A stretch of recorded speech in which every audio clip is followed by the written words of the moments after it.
السلام علیکم ویورز۔ بسم اللہ الرحمن الرحیم۔ شروع اللہ کے نام سے جو بڑا مہربان نہایت رحم کرنے والا ہے۔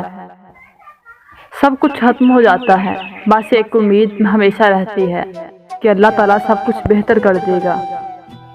شکر ادا کرتے رہا کرو اس رب کا جو برداشت سے زیادہ دکھ نہیں دیتا مگر اوقات سے زیادہ سکھ ضرور دیتا ہے۔ اللہ نے چاہا تو وہ بھی حاصل ہوگا جو اب تک لا حاصل رہا ہو۔ جب اللہ سے کچھ مانگتے ہیں تو پھر شک میں نہیں پڑتے، بس سب کچھ اس پر چھوڑ کر انتظار کرتے ہیں۔ اگر آپ سچ میں اللہ سے کچھ چاہتے ہیں تو تہجد پڑھیں، یہ دعا کرنے کا بابرکت وقت ہے اور قبولیت کی گھڑی ہوتی ہے۔ یقین کریں باپ دنیا کا وہ واحد شخص ہے جو خود سے بھی زیادہ آپ کو کامیاب دیکھنا چاہتا ہے۔ والد کی ناراضگی یعنی اللہ کی ناراضگی۔ آپ کو جس شخص سے محبت ہو جائے اس کی آخرت کے بارے میں سوچا کرو کہ اس کو کیسے بہتر بنایا جائے، یہ تمہاری محبت کی سب سے بڑی دلیل ہوگی۔ محبت کے لیے کبھی بھیک مت مانگو، کیونکہ بھیک مانگنے سے آپ کو محبت نہیں ملے گی۔ محبت دینے والے بنو۔ خوبصورت لوگ ہمیشہ خوبصورت نہیں رہتے، لیکن اچھے لوگ ہمیشہ خوبصورت اور اچھے ہی رہتے ہیں۔ ان کی خاموشی سے ڈرو جن کا آپ نے دل دکھایا ہے، کیونکہ اگر انہوں نے کچھ کہا نہیں یا کیا نہیں تو بدلے میں اللہ ضرور کرے گا۔ آپ جتنے خاموش ہوں گے اتنا ہی آپ بہتر سن سکیں گے۔ جب خاموشی کو ہتھیار کے طور پر استعمال کیا جائے تو یہ الفاظ سے بھی زیادہ زخم دے سکتی ہے۔ احمق اپنی بات سے اور عقل مند اپنی خاموشی سے پہچانا جاتا ہے۔ خاموشی کسی کو بتانے کا یہ بہترین طریقہ ہے کہ آپ نے اچھا نہیں کیا۔ خاموش رہنا بہت مشکل ہے، لیکن خاموشی بہت بہترین انتقام ہے۔ خاموشی بھی ایک عظیم نعمت ہے، خاص طور پر اس وقت جب اختلافات زیادہ ہوں، آوازیں بلند ہوں، علم کی کمی ہو اور دلیل کی کوئی بھی اوقات نہ ہو۔ خاموشی ایک ایسی عبادت ہے جسے فرشتہ لکھ نہیں سکتا، شیطان اسے بگاڑ نہیں سکتا اور کوئی اسے جان نہیں سکتا۔ خاموشی آپ کو ایک کامیاب انسان بننے میں مدد دیتی ہے۔ ناراض آدمی کو پیار سے خاموش کرو، بیمار انسان کو نرمی سے خاموش کرو، کنجوس کو سخاوت سے خاموش کرو اور جھوٹے کو سچ کے ساتھ خاموش کرو۔ خاموشی آپ کو اپنے مقصد پر توجہ مرکوز کرنے میں مدد دیتی ہے۔ جو اللہ اور قیامت کے دن پر ایمان رکھتا ہے اسے چاہیے کہ اچھی بات منہ سے نکال لے یا خاموش رہے۔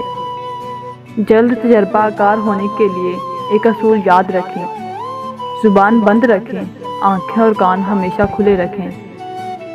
ہر وہ شخص جو ایک عدد بوجھل دل کے ساتھ خاموشی اختیار کر چکا ہے اسے کہو ایک دن سب ٹھیک ہو جائے گا۔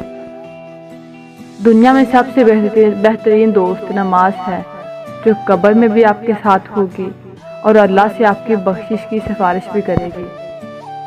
نماز کے لیے وقت نکالو، اللہ تمہاری زندگی سے برا وقت نکال دے گا۔ اکثر مسکراتا ہوا چہرہ رات کے اندھیروں میں نم رہتا ہے۔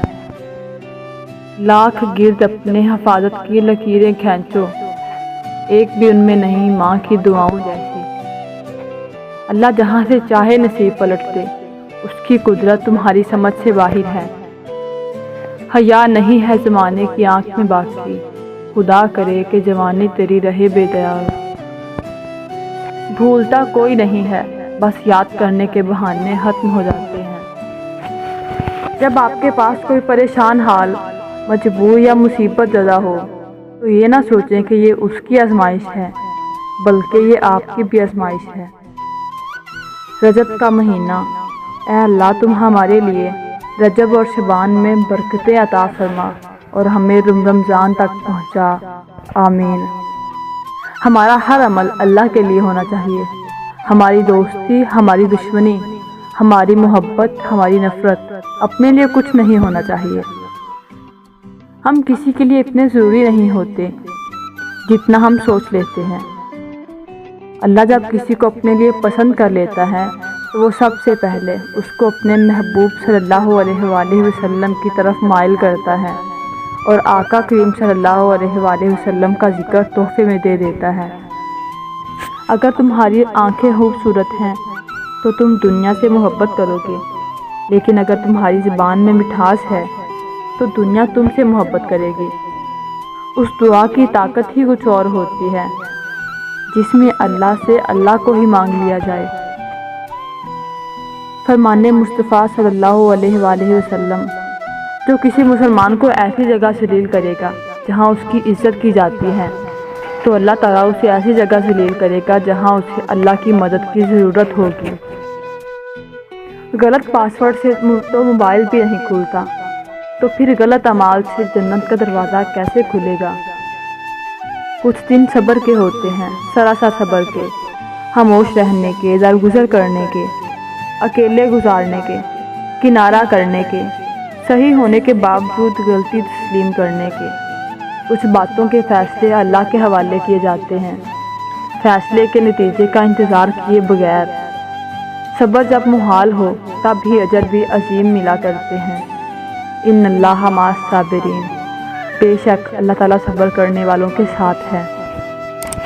اللہ حافظ۔